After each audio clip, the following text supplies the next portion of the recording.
Hello and welcome back to game number 3 of the WGL APAC. This time joining me is Elfish Guy, not Jordaning me. Jordaning me. Well, Yep. That's a new one. Oh well. Gotta keep it interesting. You give me something new every Something week. new, I keep it I've been interesting. Jordan's Maze, Elfish Guys. You've been Elfish Guy's maze. Yes, I mean, it's been an interesting one with you. Oh, well, don't get an easier name to say now. Say it easier. Soz, mate.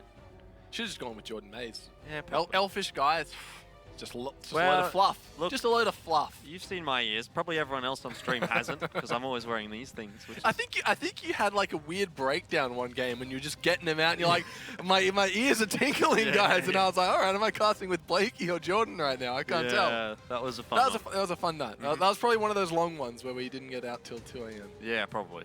But look, we're here to cast some tanks, believe it We or are. not, just not talk a little bit of rubbish to each other. Of course, Who'd have Meltdown taking on EL, probably our most competitive game of tonight. Well, it could be.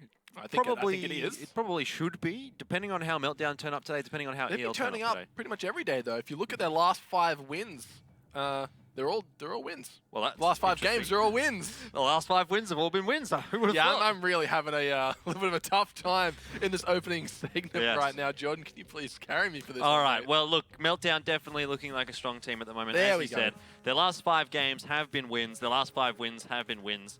They have looked good in them as well. I'm hoping to see them show up tonight with a pretty good performance. Have yet to actually see them on this patch, so That's obviously true. we didn't see them yesterday. EL Gaming did look very, very good yesterday as well. They look strong. They look like they've adapted very well. Exactly. So how is Meltdown going to go? I think they have a couple of good heavy tank players in this lineup. I think Valiant is quite a good heavy tank player. We've seen him a lot in the FV215B. Whether we'll see him in that still, because that is still hanging around in the meta, or if he's going to transition over to a mouse, we'll have to find out. Blast as well tended to be the other one to take away a heavy tank for Meltdown, but certainly there's some good heavy tank players in that lineup. And of course, EL Gaming, we all know who they are. They did look very good yesterday, as I said. So I think they're going to come into this one feeling pretty confident. From what I can tell, tonight they're playing again with Kongbai. Evenfall is around as well, so maybe we might see a bit of switching going on for EL. Sure. But Guanren's not playing tonight Nowhere once to more. be seen. They've locked him in the closet of the gaming house until he can come out and perform again. Yeah, I don't know, maybe. But anyway, yeah, look, I think EL Gaming as a whole is performing pretty well. The maps should be pretty interesting here because both teams kind of have somewhat different map pools. So whichever one can win that map veto, I think is going to come into it with a pretty good advantage. But really, the main questions for me here are going to be, is Meltdown's form going to continue into this new patch? How are they going to adapt? And basically, it comes down to Meltdown for me, how they go about this match tonight. Yeah, and of course, the 2 players we choose to focus on for this game are Blast from Meltdown and EL Gaming's Quiet. Both relatively similar statistics here, especially when it comes to average damage dealt. Only 3 damage separating these two. So the Very consistent close. players of both team really shining examples of consistency. Yeah, exactly, and they always tend to get a bit of damage out. Not the top damage, but like 1900 and 1800 is quite respectable. I mean, yeah. When you consider our top damage dealers are sitting around 2.3, 2.4, then 1.8, 1.9 looks pretty good. Oh, it really is, and I'm really excited to see how they do tonight, especially when they have more damage to deal out with the bigger HP pools. Good average accuracy, quite very good for Quiet, 82%. That's huge by a lot of standards. We see, 75, 76 being the real high margins. Being able to get over 80 is insane. And I think 87% penetration rate as well. That's going to come in very handy in this new meta. Well, it's probably going to go down a little bit this meta as well. I think. imagine it will, but still. Yeah, Showing because that he can pen most of the time. We'll see. It's obviously going to be difficult to pen some of those mouses sometimes, but depends on how many mouses we're going to see Meltdown taking, what maps we see coming out here. Are they going to be maps like Prokhorovka or... That's true. Well, I guess Prokhorovka maybe not anymore because that seems to have been it's mouse been heaven as well. It's got a mouse infestation. Exactly. And someone is called Exterminator. So let's maybe think about, for example, if it's Steps, maybe yeah. then we don't see a mouse. I think Steps is the one that we haven't seen a mouse yeah, it come seems a on. little bit untouched at this point. Yeah. Suppose, apart from the Type 5 Heavy, which we did Untainted. see a little bit. That's true. That's true.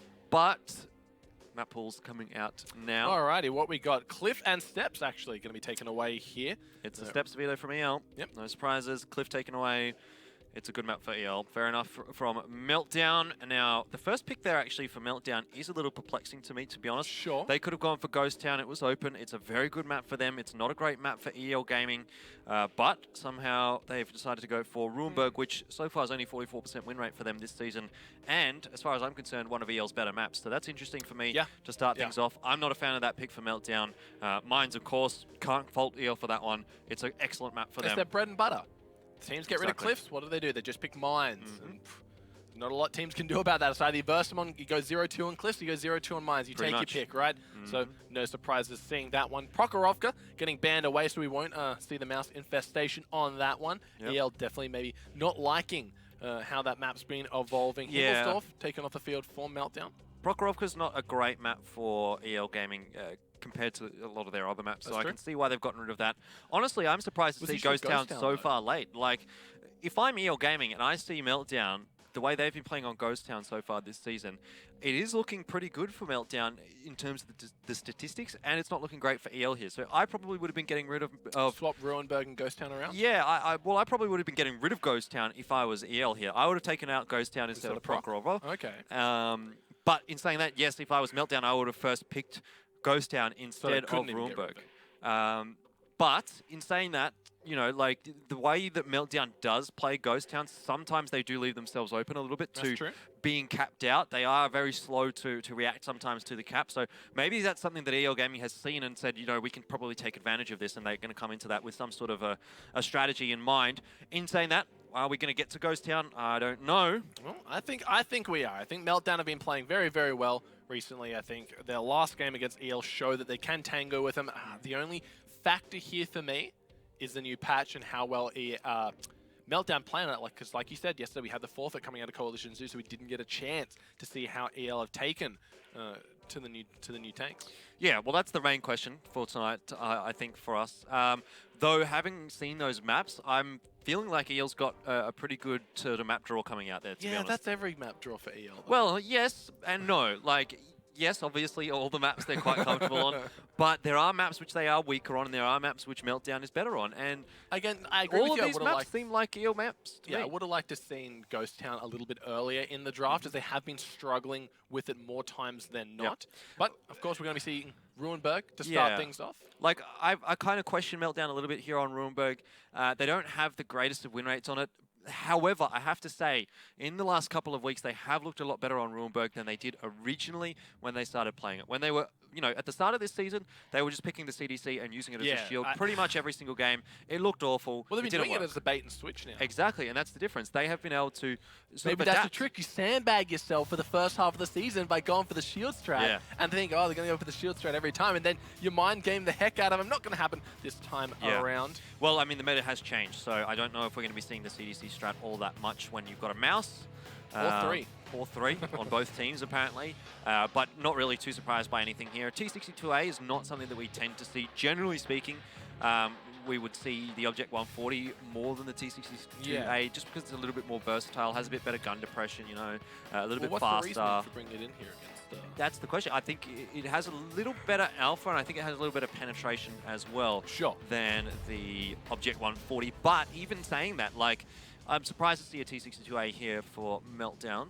Well, we'll see if they can make it work as we jump into our first round of Meltdown taking on EL Gaming. And Jordan, we didn't get a chance to go over our predictions in the pre-game stuff, so you've gone for EL 5-4. I have. Alex has gone for Meltdown.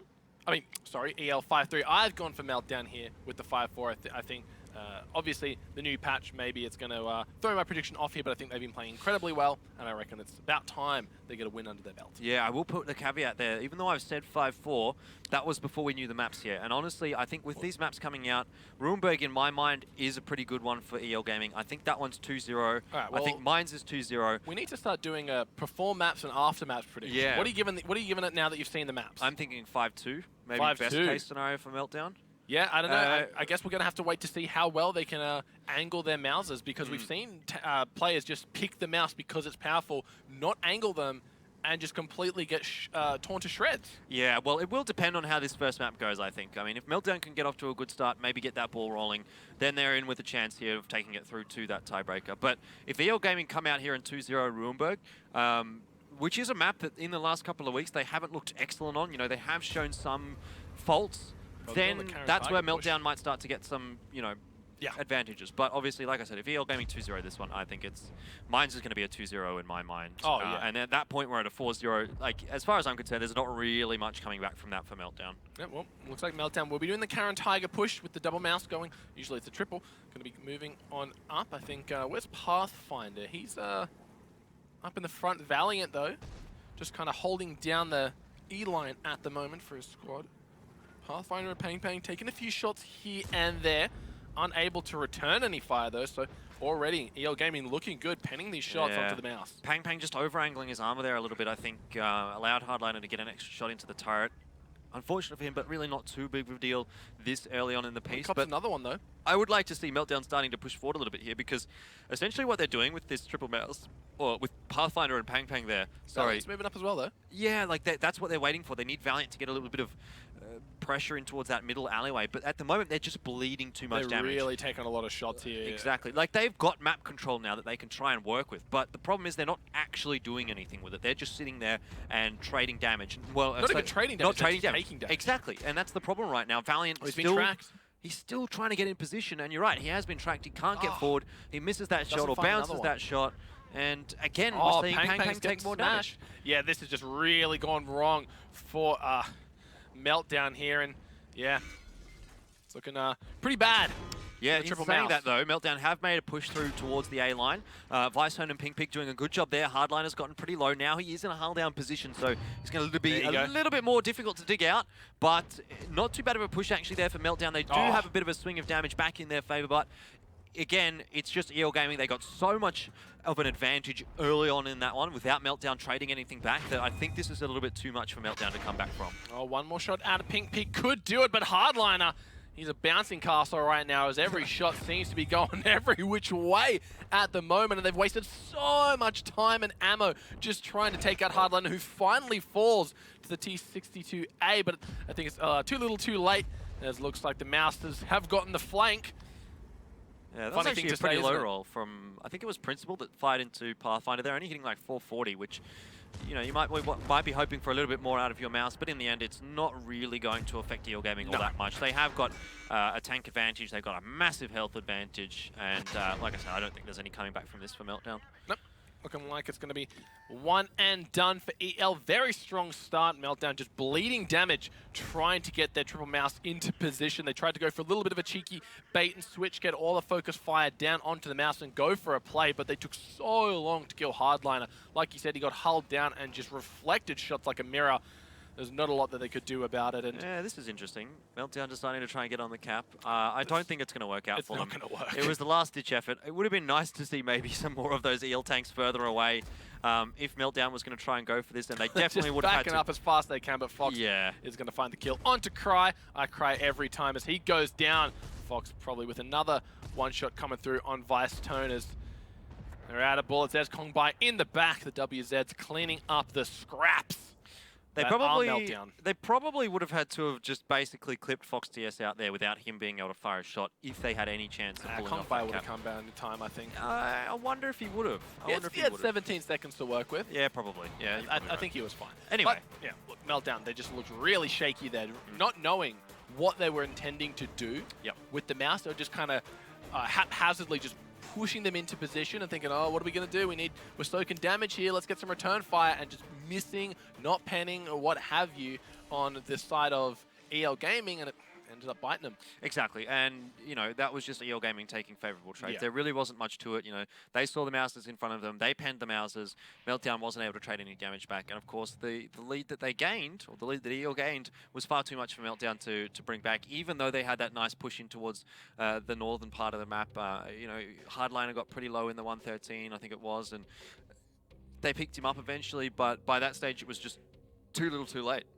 Yeah, unfortunate stuff for Meltdown. I was hoping they would come out a little bit stronger here, as they are on such a good win streak as of late. Would hate to see it end at the moment, but maybe not a good grasp on the new patches that Wargaming have. Definitely seems so, based on like the whole thing at the moment is when you've got the mouse versus mouse, you've got to be angling your armor as well as penning them. And that's exactly what EL Gaming would do. We've seen some mouse fights where 5 shots from either tank are doing no damage. And that's how it should be going. Like, funnily enough, that's a good fight, right? For both teams. Yeah, for both tanks. That means both players are positioning themselves correctly, essentially, because it's and maybe getting a little bit lucky with a roll or something like that. But yes, in essence, if the mouse is bouncing shots, then it's doing what it should be doing. And here you can see, look at Pang's turret. It was just a little bit too far angled, which allowed Hardliner to have a bit more of a flatter face to shoot at, resulted in a pen. And I think we probably would have seen a few more sort of situations like that across the map if we had been able to look at every single player's point of view at every single moment. Oh, just a cheeky Kong by flank. We'll actually see how much time he had. Never mind, we won't. Hello. Well, Hardliner doing a good job in the 113. I'm sure he blocked quite a lot of shots there as well, because he had, he was alive on very little HP, and the shells were just dinging off his turret for quite a while. Oh yeah, he was reflecting at least 6 or 7 in that position. 4.5k damage. I'd say probably about 2k blocked at least. Good night for Hardliner. Good start to the night, and hitting 4.5k when you're shooting at mouses, it's going to be expected, but that's what you can do when you're getting those pen shots. Like we said, it was Pang, I think, really not understanding how to angle his turret correctly to avoid that damage. And Vicetone in the bat shot, no surprise there. He's back on his... No man's going to tell him what tank to play. Yeah, 2,310 was the amount of damage blocked by Hardliner. So he's hit about almost 7k combined, which is really, really nice for him. Oh, that's huge. Fox TS there as well. Like 1,800 in your WZ111, not too bad. And exactly, that's really not good. Pang just did not have a good time in that mouse. Probably not so comfortable in a mouse. I mean, he's typically the guy that takes away the tier 8 tanks. I'm actually kind of surprised to see Blast in the RU251 there as opposed to in a mouse. Because I would have felt that Blast would be a little bit more comfortable in a mouse than Pang would have been. But I guess we'll have to see how that develops throughout the night. Yeah, without a doubt. Still, a lot of opportunities to go through. We're not done yet. We're only round 1 done, as a matter of fact. And Meltdown, they didn't look too good. That's the attacking side. It's kind of given... it's funny, because the mouse have kind of given the attackers a little bit of a new way to play, which is basically send those mouse up, absorb as many shots as you can, and then go for those like cheeky little flanks onto the backline, which we saw Meltdown try to do, but they just couldn't clip out Hardliner in time, and it was too little too late by the end of it. But that seems to be the general attitude that attackers are taking at the moment. Yeah, exactly. And I think EL Gaming is just doing it better, really, than Meltdown. That's usually how EL do things. This is true, but in saying that, obviously last time we saw the two teams play each other, it was 5-4. Meltdown had a really good crack at it, and you've said Meltdown are on a pretty good run at the moment. Yeah, so I don't know. I guess like I said, the only variable here for me is the new patch. Other than that, they were playing so exceptionally well last time. Like we don't even see EL with a big win streak like Meltdown had, and they were taking out all manner of team, including efficiency. Yeah, and I think that Meltdown right now are making a real good gun in for that final position. 4th or 5th, maybe something like that. EL Gaming, obviously still sitting in first place. I think they actually might have secured themselves an auto berth now into the finals. I think maybe or they need one more win. Sure. Even if they were to lose every single other game in this season, no one would be able to overtake them and push them out of second position. So that's good for EL Gaming. Obviously, they're going to still keep trying to go through here and get as many points on the board as they can. If you're not first, you're last, mate. Exactly. Well, I think I actually think that's probably how EL Gaming will feel. Yeah. They come into this season thinking, okay, we are the best team here, and we should be the team in the lead. We shouldn't be losing games to these guys. We want to be contesting internationally. And that kind of a mindset for EL is, of course, going to sort of transition into what you just said there. Yeah, well, every time we listen to EL's comms, they're so serious about it. There's no tomfoolery going on. They're yelling, they're shouting, and maybe it's just the echo from the gaming house that gives it a little bit more oomph to their comms. It always sounds like they're focused. Definitely. And I think they do take it very, very seriously as well. I mean, they're not ripping on Skell's subpar artists. Well, we might not know. They might be. I know. Isn't that the bane of language barriers? Yeah, exactly. But I do talk to some of the EL Gaming guys. I speak to Nightmare, which is their manager, and I speak to Fox TS on a fairly regular basis. And, every time Hey? Brag about it. No, I mean, I'm just saying, like, they always, when they lose rounds or when they get taken to an overtime or something, they're always like, okay, that was not... that was bad, we want to do better, that kind of thing. We were very disappointed, that sort of thing. They must hold themselves to very high standards. Exactly. So, we'll see how they go throughout the rest of this season. But definitely, I think they've performed maybe even a little bit below my expectations. I would have thought they'd have been having a lot better performances this season. Losing any game is below expectations for them, considering how dominant they were in Season 1 and the start of Season 2. It was both times that Team Efficiency beat them, you should be able to class that as an upset, because realistically, I think so. EL Gaming don't lose. That's just the EL Gaming we know and love. I agree. I think that you can classify them both as upsets. Potentially, if this third one comes out and goes the way of Team Efficiency, then I might be saying, okay, that's that's probably the expected result now, because they've done it twice.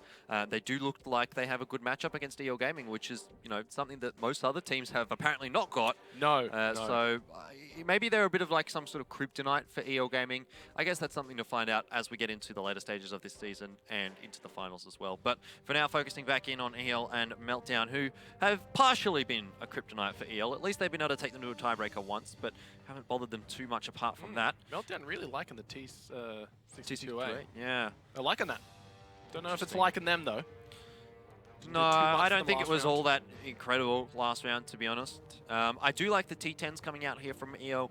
I feel like we're probably going to see a few more T10s than something like double bat chat APs nowadays in this kind of a meta, because the T10 is going to have a bit of an easier time going through the mouse. Sure. It's going to be able to survive a little bit longer. I think it has a better place than the bat chat AP at this point. No, I can see the reasoning behind it. We'll have to see if EL's execution with it is on point, which I'm sure a team like EL should have no trouble busting it out. And as we're moving on in Meltdown, down one game already. I've got my money riding on them. I feel like they're a team that's on fire right now and have the momentum behind them to take out EL Gaming. But whether or not they've adjusted to the new patch in time is yet to be seen, because Meltdown, like we said, EL, like we've said in the past, they have all the resources at their back, but Quiet, has he bitten off a little bit more than he can chew here? Yeah, potentially. I mean, he was straight in there on his own. Obviously, he does just take one shot worth of damage, which is not too big of a deal. He spots out, I think it was Vice Tone. Yeah, it was Vice Tone. Cry has now been spotted out as well in that T62A. Now, this makes sense, having the T62A on the defensive side, because you can get him down in that K0 area. Yeah. The turret, it's not excellent, but it's quite good. It's going to dig a few shells. He'll do the trick. Yeah, exactly. So he might be a little difficult for EL Gaming to remove. Sure. I'd probably sooner see maybe a 113 in that position. I think it will probably work a little better than the T62A, but beggars can't be choosers, I suppose. Meltdown are going to go for it. Interesting that Blast is headed in this direction as well, so I wonder if Cry is just going to back out there and allow Blast to take this position away. He just wanted some company. Quiet with a nice shot there. Really Blast nice. Feels that one, but Kongbite goes down. How did he go down so fast? He got smashed. That's how Elfish got. Yeah, but by what? By the bloody T62A. The T62A doesn't one-shot a T10. Oh, well, it does now, Jordan. No. We'll have to find out. It definitely doesn't. I'm telling you, it doesn't. Well, obviously, Jordan, it does. Well, I wonder what has happened there. He shot right down the barrel and landed inside. He hit that 1% shot. That can't happen. I'm telling you, it can't happen. Yep. Well, unfortunately for EL Gaming, something happened, and Kongbite went down. Apparently, all the mouses shot at him as well. Oh, well, there you go. Kill credit paving a story that just wasn't true. Yeah, well. Anyway, we'll see how the EL Gaming guys are going to be able to come back from that. Obviously, it is a Tier 9 tank, so it's not the biggest of losses, but certainly they will want to try and trade some of that damage back, and it looks like that might be what is about to happen here, because Valiant, under a bit of pressure there, takes some damage. Now, Pathfinder, he's got 3 mouses to deal with, and that's not a pretty sight when you're just on your own. No, he's not on his own. He's still getting a lot of damage coming in from all different sources right now, and he's digging a few shells left, right, and center. The triple mouse threat coming from EL just really not finding its mark. They've found themselves down 4,000 HP right now. Fox, yes, it's been found out as well. Blast is able, well, actually goes down here as Vicestone picks up onto Fox. Yes, Quiet kills Blast, and somehow Pathfinder just not taking any damage from the triple mouse right now, able to dish out a few shots, and here and there. This is looking very good for Meltdown. They have the tank advantage. They have a massive HP pool lead by about 5,000 and change. Quiet is the next one to fall. Looks like Meltdown will be tying up the series here, Jordan, 1-1. Yep, really not looking good there for EL Gaming at all. We got a game on our hands. They have just fallen apart on the attacking side, and you know, Ruinberg attack, this season, up until this point, had favoured the attacking side, actually, interestingly enough. Not what we would have expected. Obviously, last season, the defensive side was slightly favoured. Nice shot from Hardliner. But in saying that, maybe now in this meta, we're going to start to see a bit of a shift back to the defensive bias on Ruinberg, because it's going to be just so difficult to get rid of those mouses and the FE215Bs and all that sort of stuff when they're in a position where they don't have to worry about rotating across the map. And that's what's hurt EL Gaming here, is that they've tried to push something, they've tried to force something, but they've walked into the trap. And when you've walked into a trap with a mouse, you can't get out of it, essentially. Great stuff coming out of Meltdown. A really convincing round. They just completely shot up house right there, and really good from them. Yeah, unfortunately the T62A didn't get the one shot, but still worked out well for them in the end. Yeah, well, look, I mean, I don't really think that was all that much down to the T62A. I think that was more down to the mouses. It was just kill credit. In general, I mean, like the entire round. Oh, yeah, Pang finally learning how to angle his armor, it seemed. He was up against the triple mouse threat coming through from EL, and he survived on about 1800 health towards the end of the game. So, obviously, night and day performance from game number 1, where he was pretty much getting penned every single shot here. Yeah. Learning on their feet. Definitely good stuff for Meltdown. So at least they're able to get one round out of their own map pick. Admittedly, they would have wanted 2 there, but I guess 1's enough, and it's going to give them something to play with here.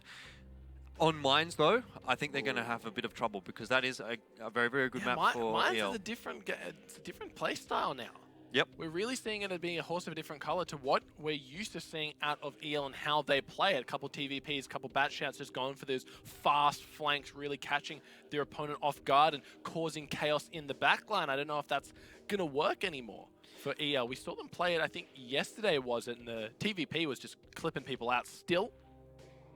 Yeah, I don't know. Fox TS's TVP is nice to watch. It is very good. I think he's probably the best TVP player in the region. Yeah, I think that's a fair statement, to be honest. But yeah, definitely be interested to see whether or not that comes out on Mines. Got to say, it was a good performance there from Pang in that particular round. He did block just over 3.4 thousand damage, which obviously it's not a massive amount, but when you consider that Meltdown is only 7 tanks as opposed to 15. Really trying to get it was Pathfinder, sorry, not Pang. Sorry, yep. But same thing. They were both in mouses. Yep, the mouse player did the mouse thing. Did indeed. Really great stuff coming out of Meltdown. I thought it was going to be a competitive game. I'm glad they've brought it back up to a tied game right now. But like you said, there's Mines coming up, and that's the bread and butter for EL Gaming. It just depends on whether it's the bread that they're used to buttering. Could be completely different type of bread. Maybe some whole grain here instead of white. Maybe they're using margarine instead of butter. Who knows? Who knows? Who knows? I don't know what you're on about. I think it's a fine analogy. If you say so. The map is the bread, and the tanks you're picking are the butter. And it's the same map, but it's different butter because different tanks on it. Okay. Well, let's save that Buddy Alex would have gotten on board with that. Yeah, well, you're no fun, Jordan. That's actually pretty good from Firestone. 4K damage. Well, that's what happens when you get a one-shot with the T62A. That's not a one-shot. He fired 17 shells. 2 kills, not too bad from him either. And Pang and Pathfinder really getting involved. Yeah, you're just covering the 7, mate. Don't use your finger like that. Yeah, fair enough. Oh well. Meltdown finding a good win here. Pang and Pathfinder. Night and day performance from round number 1, Definitely. where they're really just struggling to get anything done. Fox TS and Kongbai and the T10s doing not a lot. No, not really much, and nor did Nice. He's 0 damage in his mouse. You really want to be seeing him do a lot better. Wow, 0. I can excuse Kongbai. He got, basically wrecked straight off the bat. But certainly would have wanted to see both Nice and Fox TS doing more damage than that. Even Principal with only 1400. It's not that much damage. So anyway, obviously it's just a round loss for EL Gaming. Meltdown pick up 1. We're at 1 apiece after Ruinberg. I think that, though, going on to Mines, EL Gaming is going to feel pretty comfortable about this one. I think we will see ourselves at 3-1. If there's one map that you picture EL Gaming being very comfortable on, it has to be Mines. And I think you're right. It's going to be a miracle if Meltdown, like the best case scenario for them is going 1-1, and it's really a long shot here. Unless, of course, we see EL make a bit of a horseman blunder there and fall into the black hole of no return. Yeah, that was a little bit weird. I don't know what was going on for Horseman on that one. But did we catch him screaming in the listening? I don't remember. Yeah, we did. It was kind of like, oh, and then we went out. And it was just me like, oh, well, Archon, you're in trouble now, mate. Yeah, that was an interesting game. that is not something that you will see every day. Obviously, everyone knows that you can't get out of there. Every other day in the APAC region, though. Apparently. Still, I don't think it's going to happen now. I mean, EL Gaming, Meltdown, both very experienced teams. They won't be making mistakes like that, I would hope. But we will be seeing a lot of mouses here. We'll see a couple on each team. We'll probably see a fairly hefty amount of bat chats as well. But I do expect we'll probably see a T60... sorry, not a T60. Getting too hung up on that tank. We'll see a TVP out of Fox TS more than likely. And I would like to see EL Gaming just go for, you know, what they generally do. Yeah, they have those two heavies on the mine. And then they have the bat chats come around the back, see what they can do there. Obviously, they don't need to commit to it. As long as they don't get caught off guard being too aggressive, I think they should be fine. You know, if they get in there, get some damage out to the Mousers, fall back, and then just retake the fight again once they're off the clip. Yeah, I feel like that's the way to go to play this. They can't change up their game plan too heavily. Like you said, they always run the heavier tanks up on the mine. All that's done is they have better heavier tanks to play with. Fox TS, let's call him Fox TVP there. Fox TS. You may as well get a bit of a name change there. So if you were going to go with anything, I'd call him Fox Griller. That's true. Because he takes that one away the more. Man, he can do a lot. He really is kind of the backbone of the team in that regard. I think so. But not going to be running it this time around. Alrighty, well. TVP, though, for EL Gaming. T49 no as grill. well. No grill, but triple mouse for EL on the attack here. I think with this kind of a lineup, you probably do contest the hill for EL. You know, double bat chat. They have the TVP there as well, which Meltdown don't have. And I honestly think the T49 is going to be more of an advantage in a hill brawl than a 1390 is. So I would suspect EL will probably have a crack at that hill. Looks like Nice and Hardliner are headed in that direction. Actually, maybe they're just going to go for their general setup, which is to deny the hill push. Yep, looks like a Nice in the T49 will be the first one up there. Hardliner doing the boost. Should have no trouble getting on top. Quite easy for him. Vicestone going around to the one flag as well. So he's going to be watching Vigil, making sure that no one on EL trying to go for a little bit of a cheeky flank. But usually we see when EL, when they're on the attack, favor the beach push. But doesn't look like that will be the game plan coming into it. Yeah, well, we'll have to see where that triple mouse setup from EL goes, because that's going to be really the dead giveaway, isn't it? They're not going to go and rotate across after the mouses are committed to either of the flags. But at the moment, they're sort of just holding in a position which is going to be... That's quite a cluster of Meltdown members. It is, and they are pushing up as well. So Blast... What's Blast in? Let me have a look. Oh, he's in the 1390. He's really far back in the 1390, probably just spotting out the beach there so that no one from EL can rotate without Meltdown being aware of it. But I don't know about Meltdown taking this brawl here. There's not really much of a reason to do it on the 113 up the there. Defensive side. But look at this, the 113. No. Hardline is in an excellent position. Oh, Pathfinder, yeah, he's just going to come through the flank and potentially... He could even potentially clip out Pathfinder. If he gets some good rolls. Oh no, but here come the bat chats. They've baited him into going for it. He's going to get completely dominated by Cry and Vicestone as Hardliner. Oh no. Pathfinder was on fire there as well, I think, for a little bit. Look at all of that crew damage and module damage that he takes. So overall, not too bad of a trade actually for EL. Hardliner is essentially dead. Yeah, duct tape holding his tank together at this stage is... Oh no, he's a mean glance away from death at the moment. Vicestone and Pang Pang taking a few shots. Valiant as well. Pathfinder, you're playing with death, going for some shots on that one. Fox, he's bitten off more than he can chew, Jordan. He's found his way into the spectator mode. I don't know what he's been doing there, but I think really we're going to have to see something big coming out from Black here. Nice getting a shot into the back of the mouse. Fair enough in a T49. It's not going to do that much damage, but Black is in a position where he can actually get shots into the backs of these tanks, and he is going to be the key player. I think at the moment he's reloading. I did see him fire a shell into Pathfinder, which didn't actually penetrate, but once he comes off the reload, if he can get around behind there, he can be the key player for EL Gaming. He could turn this around, but he will need to do it straight away because EL, at the moment, are losing this round. I really, really like how Meltdown played this. That was beautifully. Valiant does end up falling. You can see Cry and Vicestone in the back. They find the kill onto Kongbai as Pang Pang picks up that one, but that was so perfect. Pathfinder, just the bait. The double back Kongs come through. Here comes Cry going in onto Principal. He finds him, going to turn his attention over to Quiet, picking up a potential double kill here with one shot. There he goes. Blast goes down in the 1390, but I don't think it's going to matter. 6 minutes, 45 seconds left on the clock, and EL Gaming with only a T49 and a Batchat. I think it's done. I think Meltdown have won the first round of mines here, Jordan. Yep, I'm fairly certain they will have as well. Black wasn't able to get anything done in that Batchat. Alrighty. He kind of got tied up by the 1390 of Meltdown. You know, like, it's a 1390, so it doesn't do that much damage, but for Black, you can't ignore that tank, right? He needs to go down before Black's going to have the freedom to move and the freedom to take shots on those mouses. So, unfortunately for Black there, he wasn't able to get much done from that back area of the map, and EL Gaming was already losing the brawl in mid.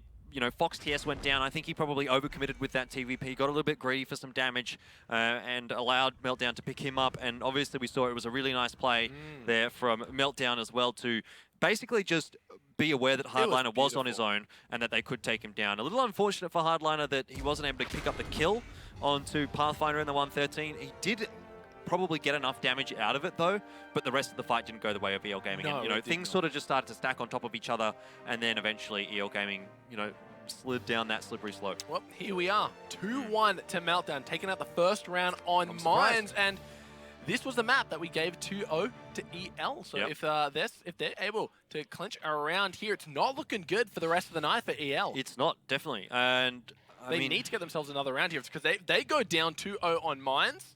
Heck, maybe I was overshooting with a 4-5 for Meltdown. Yeah, I don't know. Like, Meltdown are looking pretty good tonight, and EL Gaming is obviously not performing as well as we would have thought. Mines there, that's their second loss on it so far this season. The first came to Karen Tiger. It was also on the attacking side, so maybe EL Gaming, they can come back onto the defensive side, which they so far haven't lost, and close it out at 2-2. But even then, like, I feel like that's probably a poor result after these first two maps for EL Gaming. Yeah, when they usually find themselves up about 4-0 by now. Yeah. To come into it 2-2, Meltdown really in with a shot to take this series. They're playing phenomenally well, and it all comes back to that. We saw the 113 just get obliterated. Pretty much had, what, 5 damage modules, 100 HP left. Somehow he was still getting 400 damage shots off on the mouse. And the double Batshouts, Vicetone, and I can't remember who the other player was, coming in and saving face. And I'm pretty sure that's the replay, yep. Yeah, Hardliner, he was a little lucky to set Pathfinder on fire, but yeah, Vicestone and Cry really doing a lot of work there in those Batchats as well. It was perfect play. The problem was that Meltdown had control of that hill, and EL Gaming was getting shot from all sides. Black wasn't getting anything done. Tied up with Blast. So, really good from Meltdown. Great well played, great stuff coming out of Meltdown. Pang Pang, Cry, Vicestone, and Pink Pig, all the top 4 damage dealers. They're still finding a way to make their Batchat players viable in this meta, which is great to see, because I feel like if they can continue to get those they got Vicestone, right? They got to make use of the Batchat. It just wouldn't be it wouldn't be he'd lose his identity. Yeah, well, I mean, of course he's going to still be in a Batchat. No one's going to take him out of that if he has anything to say about it. And looking across at the damage charts there, ever played a different tank? I think he's played a Batchat AP. Really? Yep. I can imagine that was very disgruntled Vicestone. It's pretty much the same thing. Yeah, well, you try telling that to Vicestone. Yeah, well, I reckon he knows the differences. He can feel it, man. He's been in that Batchat for too long. He's melded. He's part of the tank. Yeah, Fox TS, really, really not good performance from him there. Part of the ship, part of the crew. 646.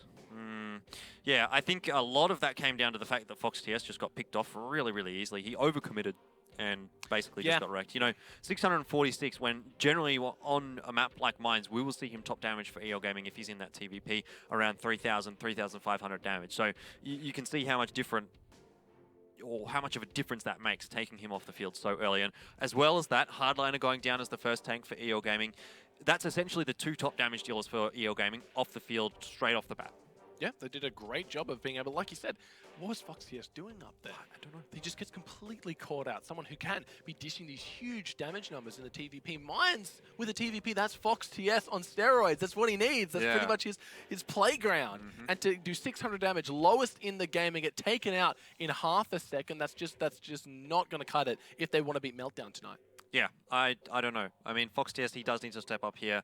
We always expect good performances from him, and tonight, things have not been so excellent from him. Obviously, it's still early days, only 3 rounds in.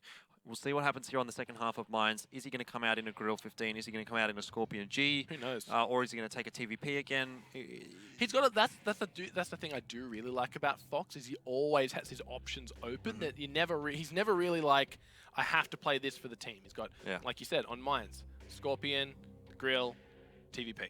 All three tanks he plays phenomenally well and in. Batchat. Yeah, and he can just slot into any of these roles that the team need him to be. So he's such a versatile player, and we'll have to see now that they're on the back foot what exactly Fox will do to help carry the team through to victory. Yeah, I would be interested to see what EL Gaming decide to go for here on the defensive side, because like they don't, to me, seem like a team that wants to pick an arty all that much. No. I'm struggling to actually remember any time that they've ever picked an artillery.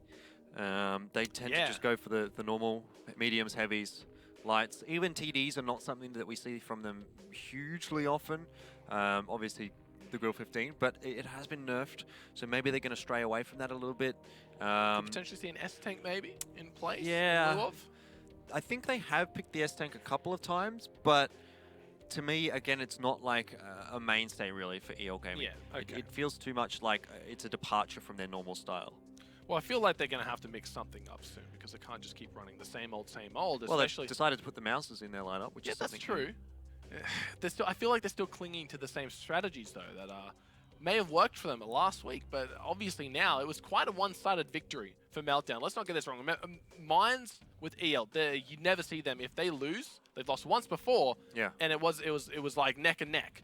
But this comes down to like a 5-tank advantage. Even against EL, 5 tanks should never be alive, especially on their best map. And I kind of wonder if maybe Mines has been shafted down a little bit for them in terms of success rate. Well, look, it's only one loss. I don't think we can get too carried away at this point. Loss for EL is always something to get carried away about. Well, I mean, they've had a lot more of them this season than they have last season. True. So it's polluting the water a bit. Yeah, it's not like they've been, I suppose, particularly surprised by this. Obviously, they're going to be used to losing some rounds here and there now, but maybe not on Mines. Look, we'll see how this second half goes, in honesty. If this goes to 1-1, then not really a big deal, I think, for EL. But there's the M4043. Surprising. And we also see the AMX30 from Meltdown. So that came out last match, where I think Skell was playing the AMX30. Okay. Interesting. It kind of... Like, it kind of can fill another role. That answers your question if EL ever pick an arty. Well, yeah, apparently they do. I don't know who will be in that. I suppose Black maybe will be in it. But the AMX30, I think it's a little bit more consistent damage, I suppose, than the Batchat AP, which is obviously kind of like the... Fox TS, actually. Sister tank. Fox TS, of course. He's always the off-classer. Yeah. Makes sense. We'll see how he goes tonight. But my real question is, how is the AMX30 going to go? Because... yeah, it's just like it's the single shot, a little bit more consistent damage as opposed to a Batchat AP where you'll get a bit of burst and then you'll have to go back and reload. So I think that's why it's been picked up here. But I don't know. I mean, it's not a bad tank at all, but I feel as though you might be better off with a T10 or a WZ. Oh, well, we'll see. Looks like Pink Pig will be watching the flank this time around with Blast and Pathfinder, and looks like Pang Pang, and of course Valiant will be making their way up to the hill. Meltdown not going to contest it this time around. Didn't like how that one worked out last time, but of course they are on the defense, so they have no real reason to go for anything. Hardliner up on the boost actually, and I like it. I really do like the defensive boost from EL. They're pretty much the only team that we actually see do it. Most other teams don't. It is quite a difficult boost sometimes, but Hardliner seems to have it down pat. He's basically always up there, you find. And it does deny a lot of map control for Meltdown. They can't obviously get on that boost as easily now. And obviously it allows EL Gaming to get a really nice overview of the map. They can spot out pretty much everything off that boost. And also deny control of parts of the hill as well if you've got the threat of a Batchat firing at you. At the moment though, Hardliner is going to be on the reload, so they will be able to roll on through. But this is going to be time now for Fox TS to shine, because once those mouses sort of come around that little crest on the right there, that's when the artillery is going to have some shots into them. We're going to be hanging out by the village a little bit here. You can see Meltdown, they've got a lot of their forces just kind of poised, ready to play.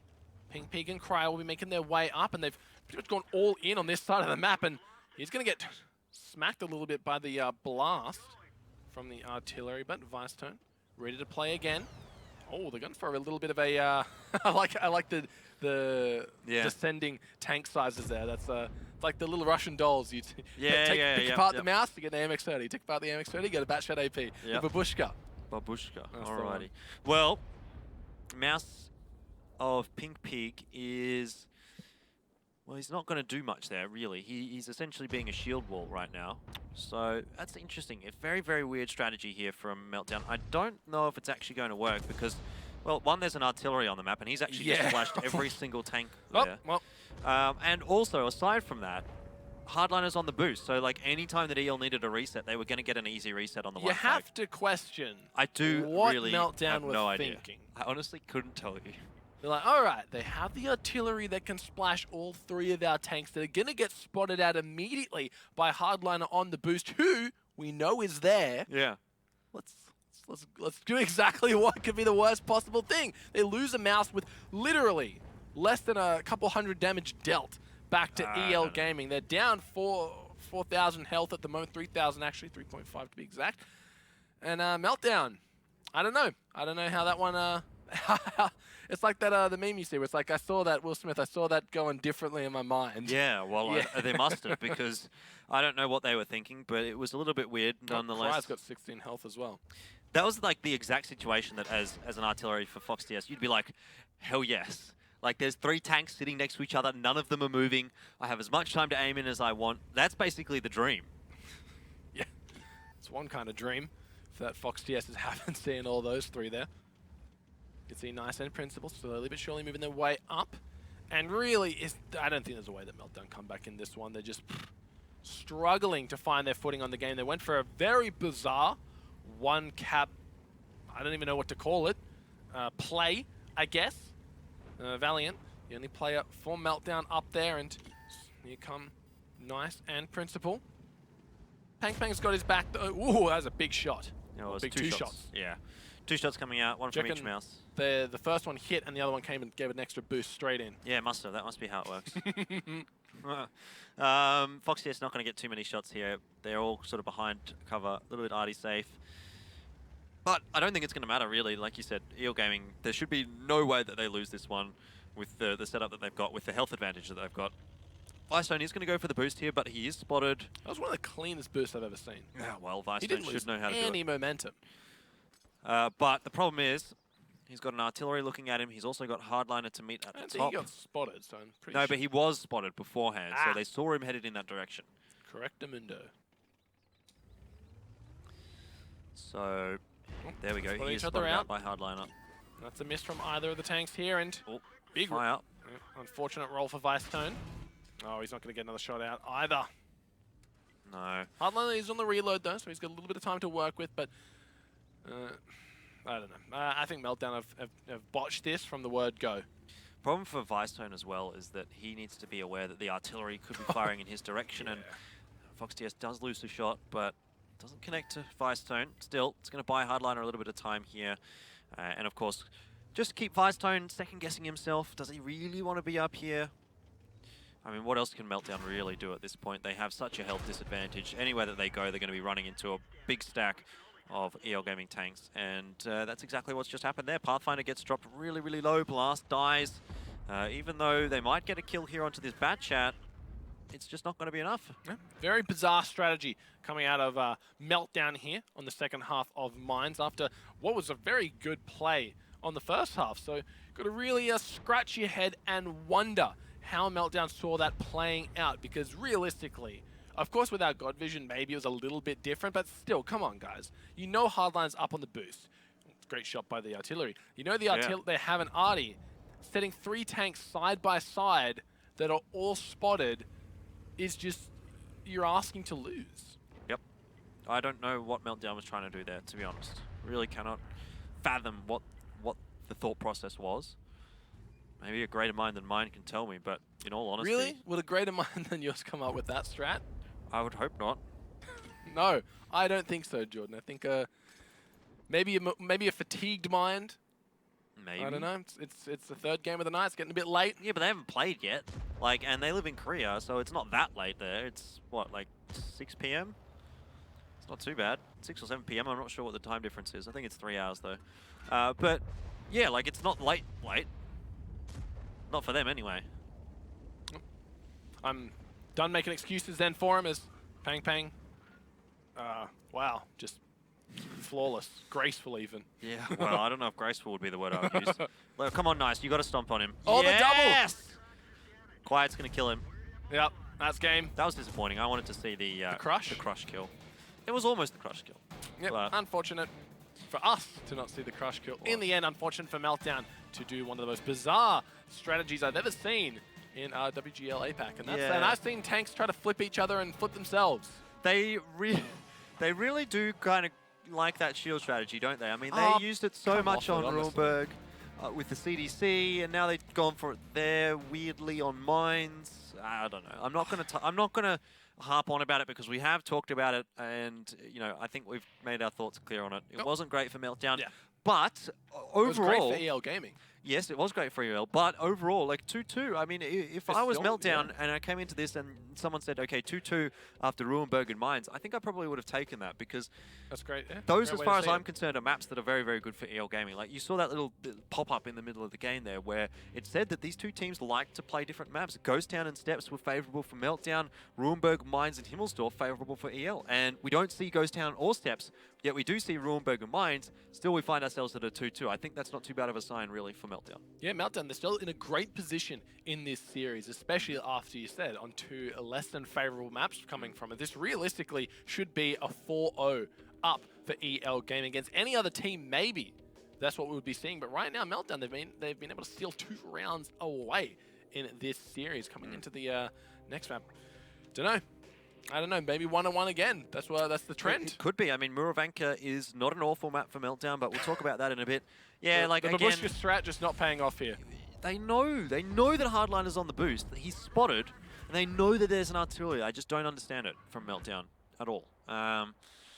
Anyway, wasn't good for them in general. Nice shot from Fox TS to get Vice Tone there. Sorry, but overall, I mean, things just went really, really well for EL in that round. We're going to have to relive the disappointment of the failed crush kill coming through here. And if Nice had positioned himself just a little bit better, could have gotten it.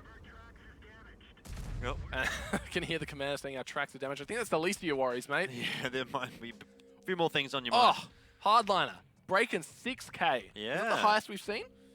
I think it might be, actually. Yeah, I think 6K, potentially the highest that we've seen in terms of damage dealt. And that was the bat shot up on the cliff there, doing so much work. And not only that, he was spotting out for the arty, he was getting the resets, pretty much doing it all, winning the 1v1 against Vice Tone's bat shot as well. 6,000 is a lot of damage. He's having a great series. Yeah, there was a couple of mouse on the other team, but holy dooly. Like, still, that's nearly 2 mouse. That's great, really, from him. He also got 500 assists. I kind of thought 500... Well, I thought it was going to be a little bit more assists than that. But, I mean, 6.5k combined is pretty good for Hardliner. 6k damage is just insane. Like, wow. And it wasn't even he had, like... Yeah, I guess he was... He was on the boost. Yeah, so he had a bunch of mouse to shoot at. Exactly. But still, not getting any kills either. So, just dishing out damage. Pretty much uncontested there. And, wow, Meltdown. Oof. That was a rough one. That was a rough one. It really was. Pink Pig and Valiant, 195 damage between them. And when you kind of consider that probably everyone on the Meltdown team, if my math is not awful, got out-damaged, I think, than by Hardliner. No, I think that would be safe to say, considering we can see 5 of their members with only 1 player above 1k. I think that's safe to say that, yeah, Hardliner out-dealing the entire Meltdown team. A little bit weird, but really good performance from Hardliner. You don't see that. No, you don't. I'm surprised as well that there were so many EL Gaming players that were able to get damage out, even though he was farming so much as well. That's a great point as well. But whatever. Can't complain about that for EL at all. They had a really good one on the second half of Mines. 2 apiece, though. Not too bad for Meltdown, like I said. Moving on to Muravanka, it is a map that has been pretty decent for Meltdown. They haven't played it huge amounts this season, but they do have a pretty good record on it. In saying that, though, EL Gaming have yet to actually lose on on Muravanka. So it's kind of like two strong teams on Muravanka going up against each other. Sure. I really liked watching efficiency on Muravenka. I feel like they had a good grasp on what to do. They saw where the mouse from the opposing team was coming from, and then they just went straight through the magical forest with all their auto-loaders and caught the rest of the team out off guard. So Yeah. maybe potentially something we'll be seeing if one team maybe overpicks on the mouses here. Yeah, I don't think either of these teams are going to make that mistake. I don't think these are teams that really want to rely on the mouse. After that last round, the Meltdown did, who knows? Yeah, but like that kind of made sense on mines to pick that many mouse. It was I mean the strategy. It was a weird strategy, yeah, yes. I know. But the tank picks I think were fine from them. They didn't make it work, obviously. But here on Muravenka, like I said, I don't think either of these teams particularly rely on the mouse. They don't really want to get into it any more than they really have to. They're both more than comfortable in the mobile bat chats, TVPs, what have you. Well, that said as well, when we saw EL play Muravenka getting the 3 bat chats straight in on the hill and using one of the probably the most perfect precision I've seen to take out 2 tanks. It was really nice. It was beautiful to watch. So they're a very strong team on Muro. I don't think Meltdown falls for that though. So there's the mouses. Yeah, double mouse, like it's fine. Triple it's fine. for Meltdown though. Triple for Meltdown, but they are on the defense, right? So they don't need to be rotating as much. So they can afford to take a bit of a heavier lineup here. But EL Gaming, you know, if something doesn't go right on one flag, they will have to move over to the other. So the strategy I was referring to with efficiency was on the defense, where they saw the attackers' mouse come through up to that one flag, and then they sent their smaller tanks through the magical forest to basically catch the overextended attackers. Yeah, well, we will see. EL Gaming can definitely do that. Meltdown can definitely do that. I mean, Meltdown still have a 113, 2 bat chats, and an IU, so there's still a bit of mobility in that lineup should they need it. But is EL Gaming going to go for the same strategy as what we saw yesterday against, who was it that they played? EL played yesterday. Well, it's only yesterday, and I've already, you've got all your notes here, don't you? Or do you it's over there. Pick it up for me. Yeah, that one. That one. No. This one? Yeah, that one. My friend? EL played B Gaming. Okay, you're right. Yeah, I don't think that Meltdown falls for this like B Gaming does. And they do go straight onto the cap, which is fair enough, but you can see already the difference here between Meltdown setup and B Gaming setup. Like B Gaming at this point, we're all down on the K line. Meltdown already have a tank in a position to potentially get a reset. Pink Pig is getting close by as well, and even the Mouses are starting to move up. So I'm a lot happier about this defensive setup for Meltdown than I was for B Gaming, though Pathfinder has overcommitted. He's going to go down here. There's no way he survives. He gets tracked. He's going to go down, and, well, that's not a great start at all for Meltdown, I've got to say. Off the back of a quick kill here, let's jump on board with EL and have a listen to how they plan on closing out this game. 走，撤。1帮2不要在水边。走，走你们的位置，你们打你们插队人的，会强化你们插队人的。房子先。注意你们走位，走房子规避危险的房子。有没有人有能力的过来帮我杀掉251的？过来1个就可以了。很惨啊！我们这条人能不能走多视野走掉？ 多视野走掉，好的，93。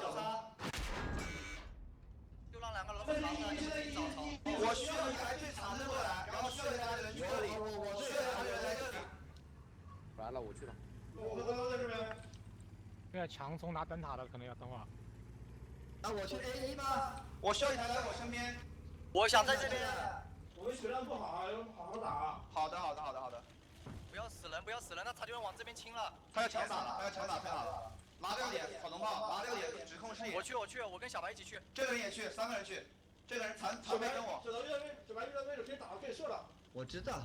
可以射了，他现在马上在这。点他。不能点啊，他点不能点，我点他。这边我能打，点不了。所有人全亮。After a great start, clipping out Pathfinder, once again EL showing that perfect precision that we know and love about the squad. Quiet, Foxy, Hardliner, and Principal all very, very low on terms of HP, but they're actually gaining on Meltdown now as they may have caught out Pink Pig. He's down to 85 HP. If Nice can maybe sneak on in here and find a shot, not necessary as Quiet takes him out. I think EL. Ooh, actually though, Hardliner goes down to Vice Tone in the bat chat, and shots being centered left, right here. Cry goes down to Fox in the TVP. Blast falls as well. I think we're donezo here for MD. I think so, yeah. Meltdown, they had a chance to actually come back into that one because of the fact that they had so many of those tanks low for EL Gaming. But we know how good EL is at juggling the aggro, and, you know... it's one of their strongest... Exactly. One guy will peek, the other guy, you know, then the opponent will look at them, next guy peeks, takes a shot, etc., as we go along. And EL Gaming's so good at keeping their tanks alive and still dealing damage with them, and that's exactly what you can see here for them. They have 5 tanks that are almost a one-shot. Like, Principal's probably not a one-shot, but any of the other tanks there could get one-shot, and they're still alive. A one-shot tank still deals the same damage, Jordan. Exactly. And Meltdown just weren't able to get any of the kills there. No. So good work from EL Gaming, good focus from EL Gaming, and a good start from EL Gaming as well. Well executed on the attacking side there of Muravanka, and they'll start off with a 3-2 after the first round of the third map. Yep, coming in strong. And it didn't look too good for him. It looked like Meltdown had a very good setup. They were getting the resets, they were getting the damage on the bat chat, so just Pathfinder Didn't get the kills. They didn't need to go in that deep, though. Probably they were not. getting the resets just fine, and they had the Mausers coming up.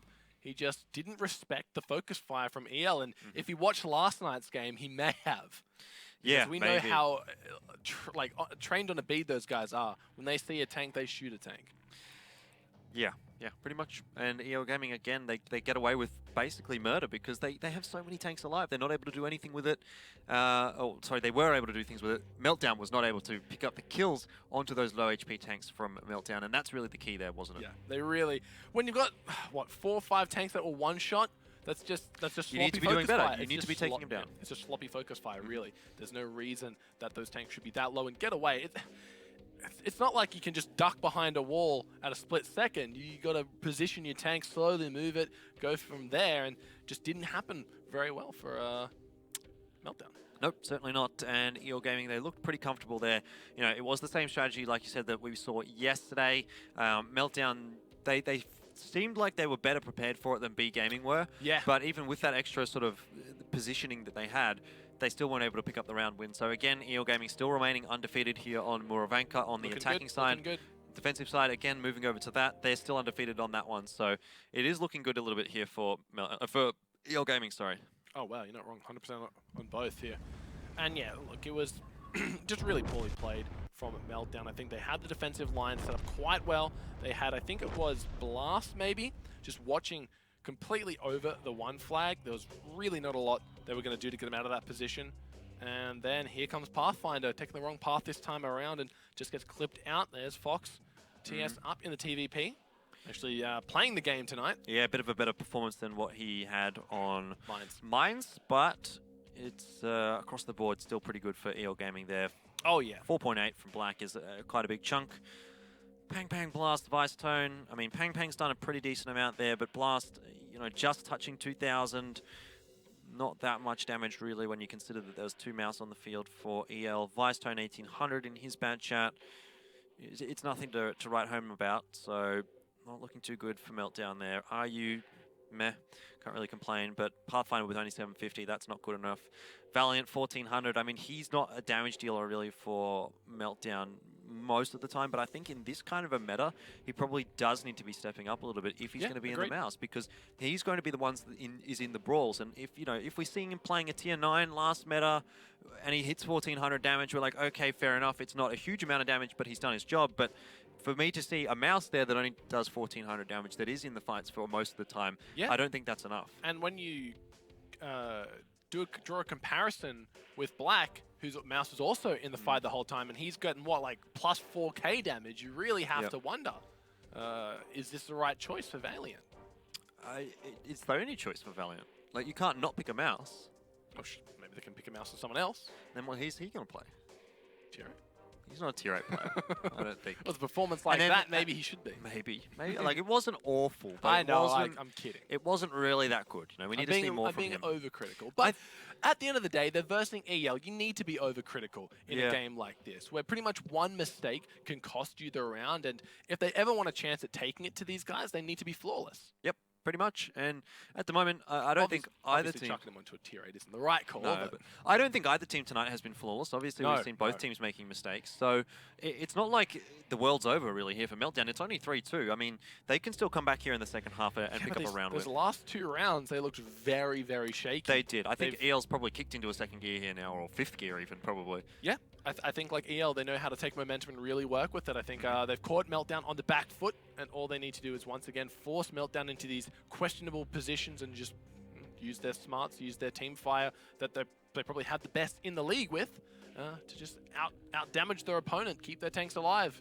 do the old bait and switch. Yeah, well, it's kind of again what we want to see from Meltdown. Like, we do need to see them stepping up again here tonight. We've seen that they can take it to EL Gaming, but are they going to be able to do it tonight? I'm fairly certain it's going to come down to this round. You know, like if they can get this one, then we have a they're still in series. with a chance. But I think if EL take this up 4-2, probably done and dusted. Yeah, probably. But EL opting to only go for the one mouse on the defense, getting the quad bat shot out. AMX 1390 TVP for Fox CS presumably. Yep, you would think so. TVP as well on Meltdown, but it's a very, very mobile lineup for EL here on the defense. They've decided just to go for a single mouse, so we'll probably expect to see them going for something a bit quicker than what Meltdown generally would have done on the defensive side here. And they don't want a repeat of how they play Murovanka, which is the very early trip cap coming through on the one flag. Yeah, but I think that's not going to work against EL. Oh, I don't think it will either, but I think they respect that strategy as a strong one and don't want any team trying to replicate it. I'm kind of disappointed that we're not seeing the Kranwagen anymore. I think it was such a good tank to watch, to spectate, and I hope to see it come back because I agree with you. I really enjoyed the dynamic. That and it had, that little niche that it's not the greatest tank, but it's the best at this one thing. Exactly. And that one thing was defending the one flag of Muro. Really, it was. Like, it was pretty much the perfect tank for that, but now it's just being so far outshone by the mouse that teams aren't picking it anymore. I feel like that would be like the perfect world of tanks world for me, funnily enough. Yeah. If you have like tanks that they're not going to get played on every single map, but some maps where the geometry best suits its needs or its utility, like the Kranwagen on Muro. So you mean like the mouse on every map? Yeah, I mean the mouse on every map, but instead of a mouse, you got a different tank. Yeah. Like you got your cityscape maps where the mouse should shine. Yep. Like obviously, like you look at this map and you think the mouse shouldn't be good on this map. It's hills, it's darting in and out of covers, it's easy high ground depression, like that kind of thing. There's just so many things wrong with the mouse right now. Anyway, 36 seconds on that cap. EL are going to have to get a bit of a wriggle on. They are getting into a nice position, though. Obviously, you can get resets in from the town. Yeah, sort of just have to sit next to the church on the right side of the church, and you can Church of fire. Elon? Yeah, the Church of Elon. And that's kind of the line here that Principal is taking. He should get some shells in the direction of some of these tanks. It just comes down to whether or not he's going to pen them.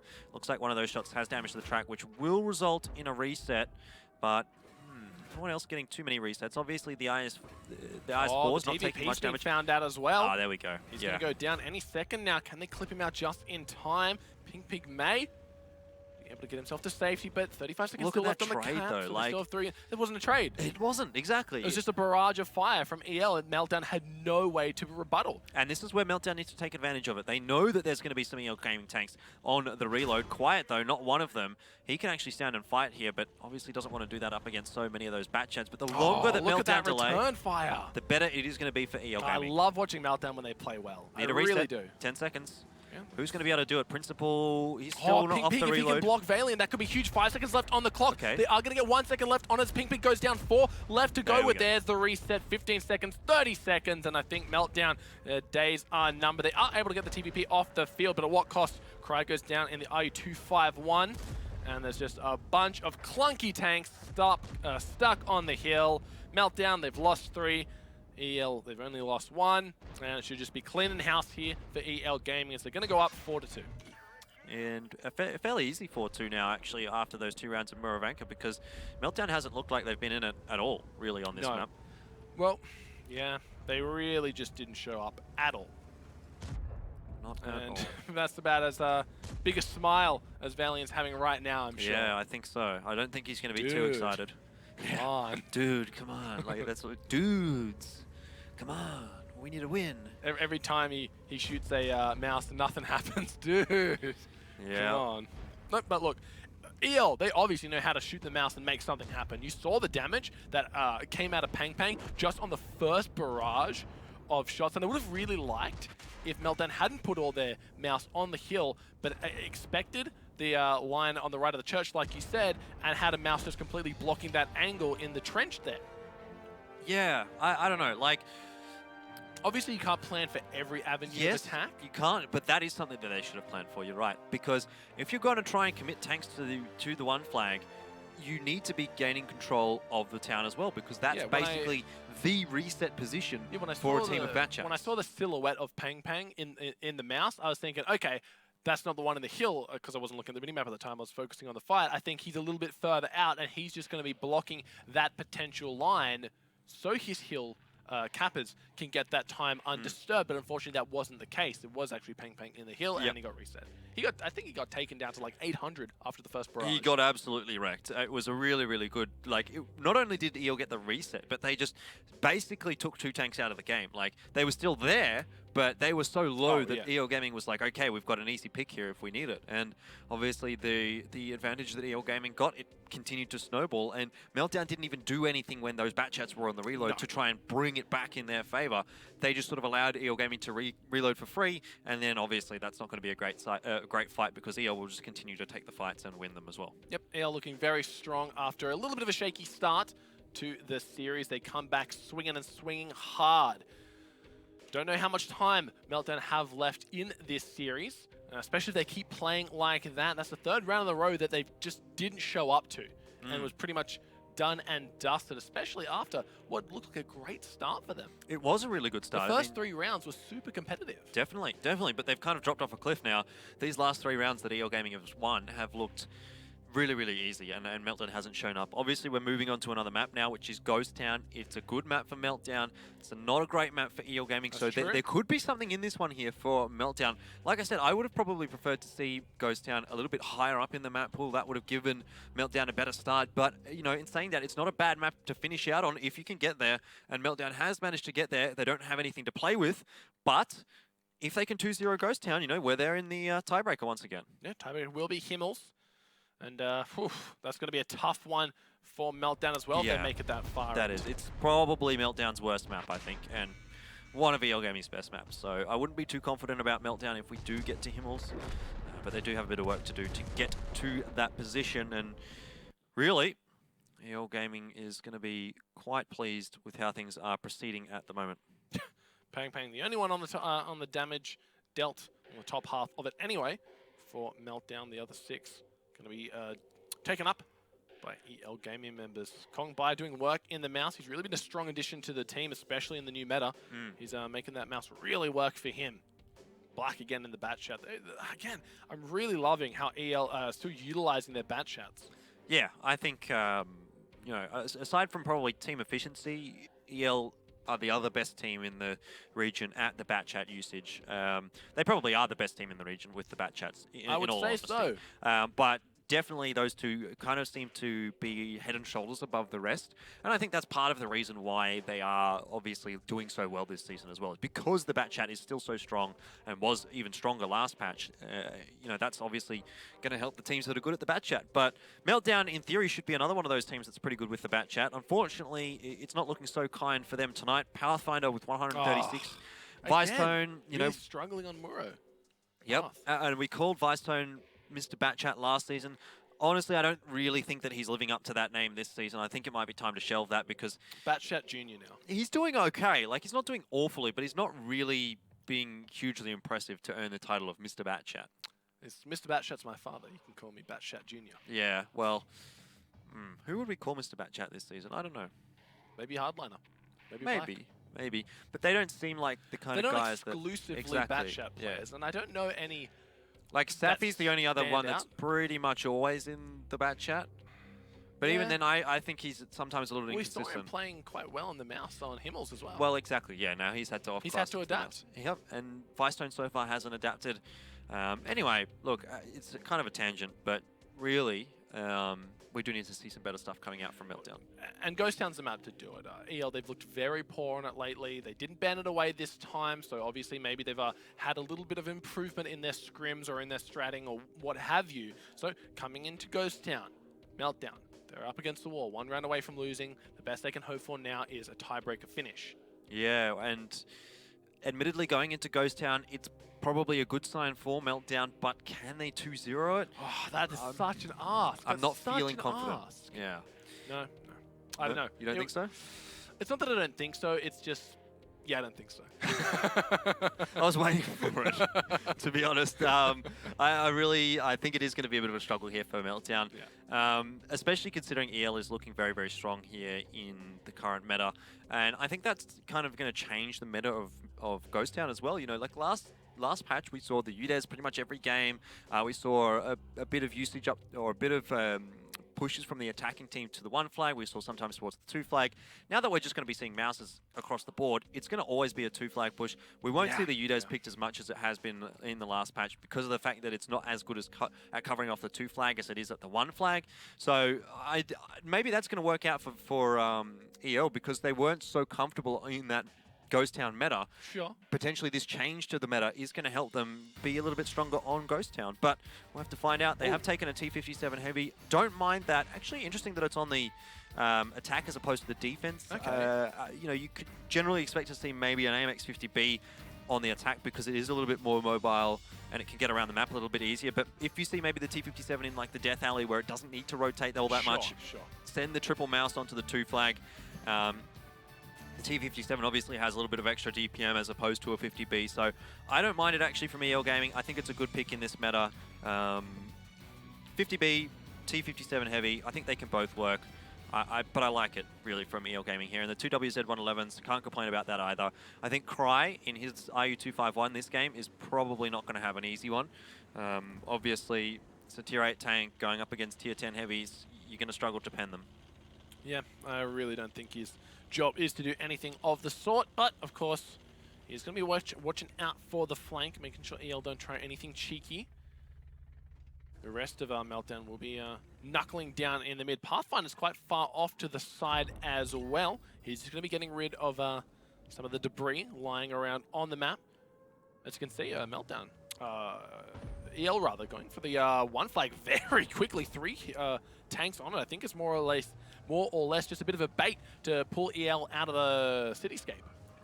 Well, this is interesting from EL. And Meltdown are going to have to rotate across. I think this is a specific kind of counter-strat really from EL because we do know Meltdown is susceptible to not getting resets on the 1 flag. It's happened twice before. Yeah, it has. One time against Team Efficiency where they actually got capped out, and the second time against Horseman where they almost got capped out and reset it on the last second. So I think EL's trying to play into that. Does seem like Meltdown has adapted a little bit to the issues that they were having. They do have Pathfinder up here in the north. He can fairly, you know, easily comfortably get resets, and they did have a bit of a quicker rotate across. But 10 seconds left on that cap. These Mouses that are going for the brawl, it's really going to come down to Pathfinder. Needs to get in here and do it with 4 seconds left on the clock. Actually, Is he going to get anyone? Okay, they got it. RU251's coming around the 0 line. He's going to get easy resets in the back. Now, though, Meltdown has to win the brawl, which doesn't seem to be going their way either. Really not. Blast. He's on the other side of that one. It looks like we have a bit of a traffic jam here for EL as can form Mouse and Fox DS needs to get involved in this fight. He's yet to actually fire a shot by the looks of things, and I think he trying should to push be fine. forward. He should be able to take out the 113 here. Yep. No harm, no foul, while the rest of the triple mouse threat will be moving its way up. Blast, the first one to fall. Pink Pig goes down, as do the dreams of Meltdown getting a win over EL Gaming here as they're dropping tanks left, right, and center. But as I say that, they do answer back, but it is only on to the WZs. There are still 3 2k HP tanks on the field. The T57 has gone down, but it's a 5 versus 5, actually a 4 versus 5 Meltdown. And they claw their way back in. They do lose a mouse for their troubles, but if they are able to take out Black here, it could be good. But I think Valiant's the only one there to help, and they still have Cry as one of the tanks on the field who's going to have a very difficult time contributing to any way. But Black goes down. It's a 4 versus 3. You got to keep in mind, though, that's 3 tier 10s versus 3 tier 10s and a tier 4. Cry is not going to be doing too much unless he can get some shots into Hardliner, maybe. Yeah, I don't know. Cry, he can obviously pen the mouse if he gets around behind him, and he does have the mobility to be able to do that. So he is being a bit of a pest here. Every shot counts right now. And it is, exactly. Like EL Gaming here. Valiant's gone down. It's 3 versus 3 now. Now 3 versus 2. But Meltdown... Oh, Cry going down is really bad. You know, if they were on the defense, maybe Cry could have messed around and stalled out. Obviously, still 6 minutes left, or 6 minutes 40 to go. It wouldn't be a great situation, but no mouse is going to catch an IU251. I don't think Vicetone has enough damage to fight the 2 mouse here, and Pathfinder and Hardliner are just going to be trading out blows. He gets a good shot in, but Oh, his days are numbered. He just doesn't Vicetone. have the time to go with. He's trying to abuse the low gun depression Yeah. from the mouse, but it's not going to matter. He gets another shot into the side, but look at this, Quiet just playing body blocker right now, and there goes Vicetone. Pathfinder, last one left alive, and he should go down any second now. He is able to get the kill onto Hardliner. He's the defender. Yeah, But he has but 64 HP. he needs 2 shots to kill Nice. He needs 1 shot to kill Quiet. So it is in theory doable. He's spotted as well, so they know where he is. He finally gets unlit. Just a rough one. He's going to be making his way for... The thing is, the EL Gaming's foliage not he on the has. cap at the moment, so Oh, Pathfinder doesn't even have any idea where either of those mouses are. Oh, he sees one, but he goes Wow. down. That's going to be EL taking the series 5-2 in a very dominating fashion out of this one. Like, we all saw this one going down to the wire. Alex going for that 5-3, so the closer of the prediction. And Meltdown, they look so strong to start things off, but what can be said about EL? Once they get that momentum, they're never letting go of it. Yeah, definitely, and they were basically given the momentum for free, really. Yeah. It was like Meltdown didn't really show up on Muravanka at all, and I think that was enough to get the ball rolling for EL, and obviously moving there onto Ghost Town. Things kind of went their way early on in the piece. They did get a bit of damage across. It could have gone either way at that point, though. Yeah, it was very close down to the wire. Maybe Meltdown, if they had been a little better, they could have won that one. If they had some different tanks alive, I don't know. Yeah. But in reality, EL Gaming were always going to come into this one as a favoured team, and they've come up and shown up. Like 5-2 over Meltdown is a very, very good result. Oh, that is without a doubt a very unexpected result, as that Meltdown were looking like they were on the come up. They had taken pretty much out everyone in their mark. They had like the hit list. They're crossing off names, last name, EL in big letters, circled in red, gunning for him. Yeah. And then they come in and get 5-2. It's kaput. It's kaput indeed, and that's actually all of the times that we will see Meltdown and EL Gaming face each other, unless they both make it to finals and True. you know, so on and so forth. But you know, that's the 3 times they've played. Every single time went to EL. First one was 5-0. Next one was 5-4. That one was 5-2. So all, you know, wins for EL, 2 of which were pretty convincing ones as well. So I think they've got the fairly good end of that matchup, to be honest. And no surprises, really. But Meltdown, it's a disappointing loss for them after that streak. I think they're on like 6 or 7 in a row that they've won. That's a loss, though, and, you know, breaks the streak. But still, it's fair enough. It's EL. I think Meltdown is still probably looking pretty good here to make playoffs for sure, 100%. But even then, I think they should be able to make it. They can still challenge finals. second, maybe? No. I don't think they can challenge second. Yeah, they've beaten Team Efficiency, but The points are just too the different. points are far, far ahead for Team Efficiency. Yeah, sure. And I still feel like Team Efficiency is a stronger team than Meltdown. Oh, without a doubt. And again, unfortunate for Meltdown that this is the way that their win streak ends. Would have liked to have seen it at least go down to a tiebreaker, as we know they are definitely capable of taking EL all the way there. Just wasn't meant to be for them. And we're going to see how the T-57 Heavy, one of Alex's new favorite tanks, really worked out well for them. And this was the brawl that could have maybe turned things around. If Cry had have survived, like, I don't know what he did, but he must have taken a peek that was a bit risky, and he was getting shots onto a Hardliner, I do believe. Yeah, he gets one there. And then what happens? Does Nice take him out? I think Nice just goes straight past Vicetone maybe and gets him. No. Nice. Oh, it's Quiet. He peeked Quiet. No, that's... yeah, that was a mistake from him. Cheeky. I mean, what else really could he have done in an RU-251 to make a difference to this?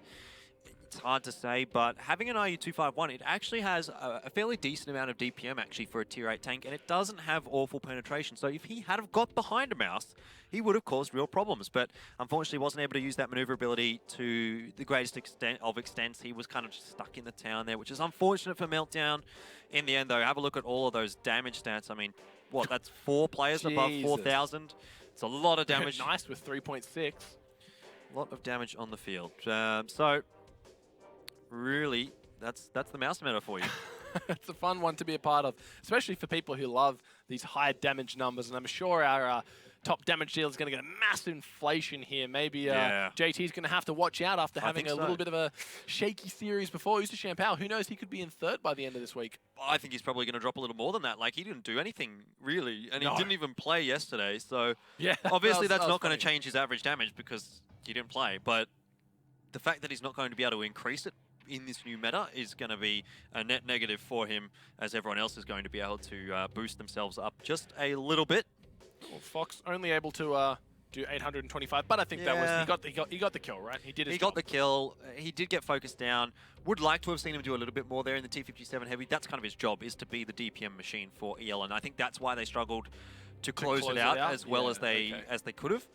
But in reality, like, it didn't matter all that much. You could see they picked up the win pretty comfortably in the end, and a 5-2 win is basically perfect for EL. Well, I'm sure they're very happy with that one. And Meltdown, though, I'm sure they're going to be reeling from that, as I'm sure they hold themselves to a little bit of a higher regard than a 5-2 loss. Very unfortunate stuff for them. And there's a little gremlin off to the side. There's a gremlin in our studio in the name of Alex Blakey. He's got the jacket on. Are we doing jackets? I don't know. Doing jackets next cast? Maybe he was just a bit cold. chilly in here. It's very, very cold in the production room. Not so much here in the studio. We tend to complain a lot about the temperature on this Well, it broadcast. was too hot like 3 weeks ago. It was 40 degrees. And now it's raining in Sydney. It's like 20 degrees. And we've got the aircon on and it's just freezing. Well, these lights are keeping us nice and warm, at least. Once we step out of this room, though, it's back to the freezer. And Hardliner, though, wow, considerable margin above the next best. Nearly 1,000 extra damage in terms of average. 5,000 extra damage in terms of total. 3.9. That is absolutely insane. Yeah, that is. Even for the mouse meta, 3.9 is insane. And you know what that is? Is that 6? Look, because he's about 5,000 damage more than Vice Man. Is that 6,000 damage around on Cliff? Yeah. Mines, sorry. Mines, yeah. That I was thinking he's on the Cliff. That really jolted him ahead of his opposition there. That was, yeah, that's insane. Hardliner's going to be jumping up the stats quite a bit. I mean, 4K. Well, almost 4K. I think that's the most we've ever seen in terms of average damage dealt. Oh, but it's huge. Gee, good stuff from him. Across the board, I mean, nothing there looks awful, but when you consider it's the mouse meta, Valiant and Blast not doing that much damage. No, Valiant as well, in the mouse, pretty much 24/7. He should be way higher up on the board there. I agree, yep. Well, Kongbai as well, quite low considering, but he's had his he's had his good games and his bad games. I feel like Valiant just really not shining in the mouse for himself. No, would have liked to have seen him do a little bit better. He should be pretty comfortable in the heavy tanks. The FV215B has been his go-to tank. Yeah. Which is obviously a bit different to the mouse, but in reality, it's a heavy tank. You know, like, how much different can it really be? So yeah, would like to see some more from Valiant. Yep, and looks like we're going to go to a quick 10-minute break, but when we come back, we have B Gaming taking on Karen Tiger. So if that's the series that you've been waiting for, you don't want to miss it. We'll be right back.